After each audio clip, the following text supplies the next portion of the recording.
Hello, good afternoon, everybody. We are here at the WSIS+20 High-Level Event. It's the WSIS Forum, which has been rebranded because of its milestone nature this year. We've had 20 years of implementation of WSIS. So we see that it's really a vibrant atmosphere with so many ministers, head of regulatory bodies, the civil society, private sector, technical community, and of course, our UN WSIS Action Line Facilitators. So thank you for joining me here today. Your work is very important because within the framework of the WSIS action lines, we are implementing the WSIS outcomes which were agreed upon in 2003 and 2005.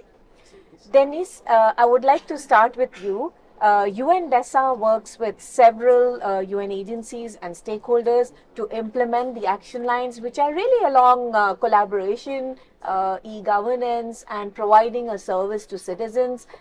Can you tell us of what you've achieved in these 20 years?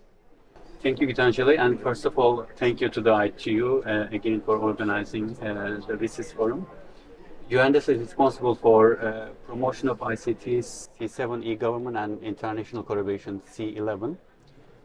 This year's focus is, as you know, thanks to your support, we have the co-facilitators of WSIS review here, Albania and Kenya with us. So our focus is to make sure that they hear from all the WSIS stakeholders. At the end of this year, the UN General Assembly, which you can think of a parliament of all the world, will adopt a declaration, an outcome document on the future of WSIS. So it's important for us that they hear all the stakeholders' view. So this is our focus this year at the WSIS. Thank you, Dennis. This is our objective, isn't it, that as the UN, we are able to provide a neutral platform for all stakeholders to be part of the WSIS process. To be a part of digital cooperation and to shape digital cooperation together.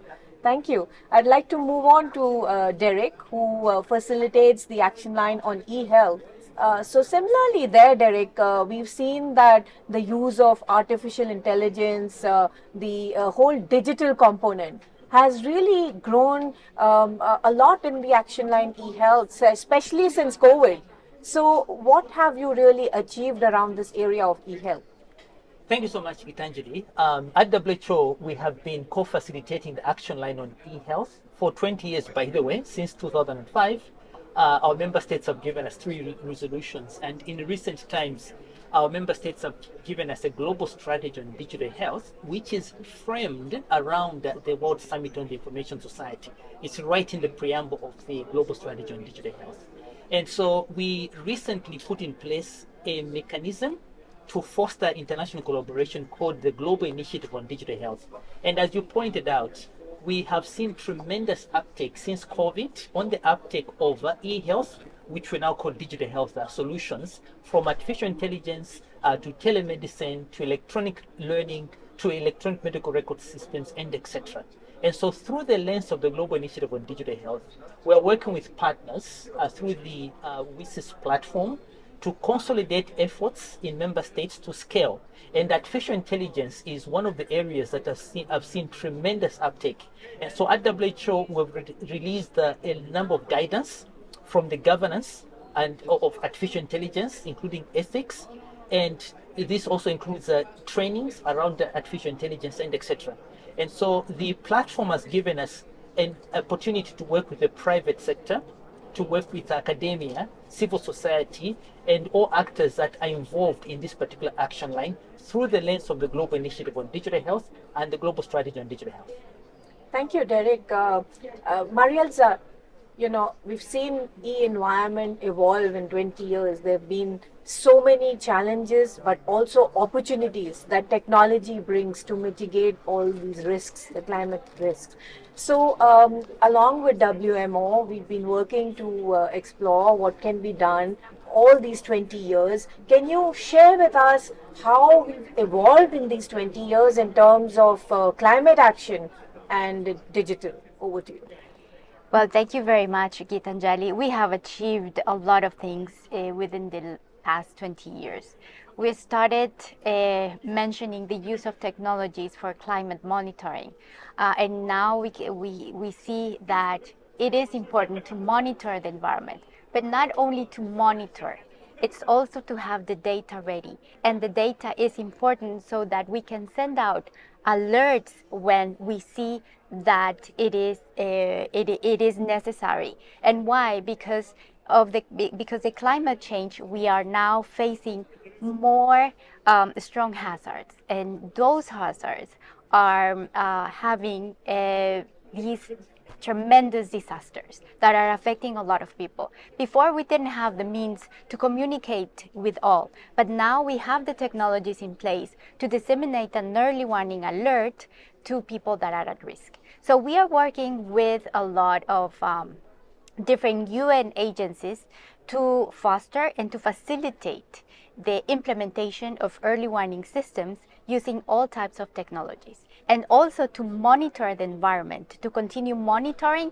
and having that information in advance so that alerts can be sent out and information can be sent out to communities which are at risk. So these are the advancements that we have now. We have the possibility to use our mobile phones as the first way to communicate, to receive alerts, but we are moving forward to have more technologies included so that everyone can be safe when it is needed. Thank you, Marielza. So the other component, Graham, of e-environment is also the circular economy, e-waste, the other aspects that we are working with United Nations Environment Program. So Graham, tell us what's going on in that space. Yeah, well, circular economy, for example, is a sort of a new principle to some. In the digitalization space, as we digitalize society, economy, our lives, it's a very, very important principle that we need to sort of start thinking about and addressing. And this is something that we've been doing through this action line with UNEP, with the UN Environment Programme.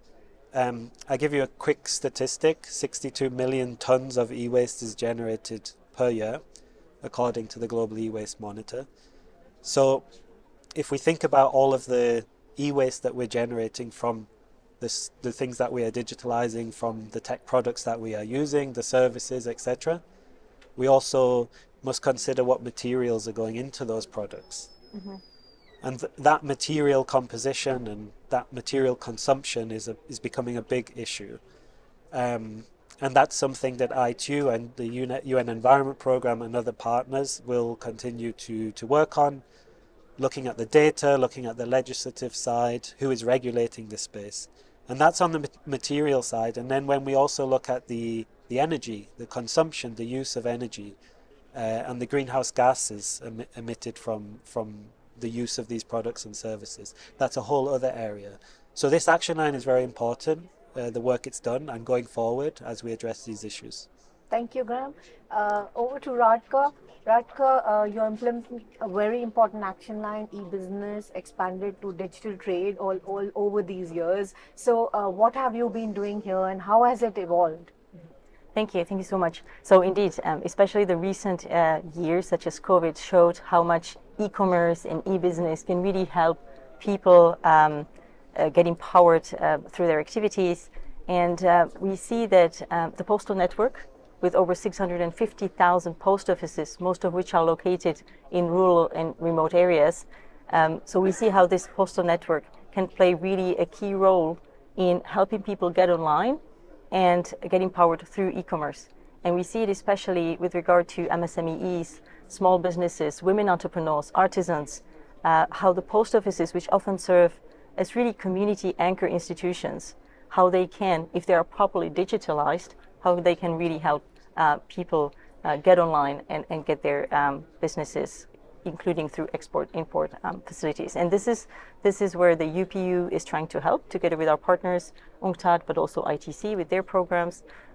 We are trying to provide technical assistance, capacity building to governments, to the different designated operators, the postal operators, so that they can better serve the communities in which they are placed.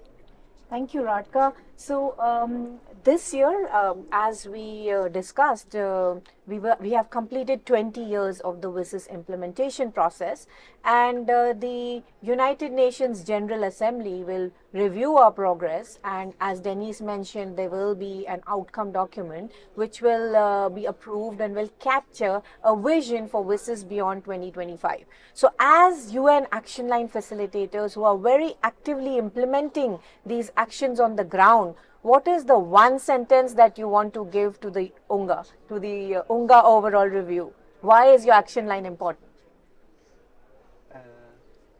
One of our action lines is e-government. So we've also been looking at how governments use technology since 2003, and there were tremendous advances, as you can imagine.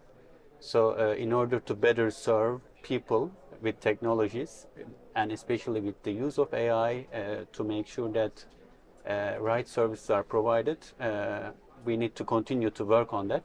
But one thing that I need to say is for the UN General Assembly, I think it's our responsibility, especially with this current situation at the UN, not to duplicate any existing mechanisms and just give a single uniform message from all UN agencies.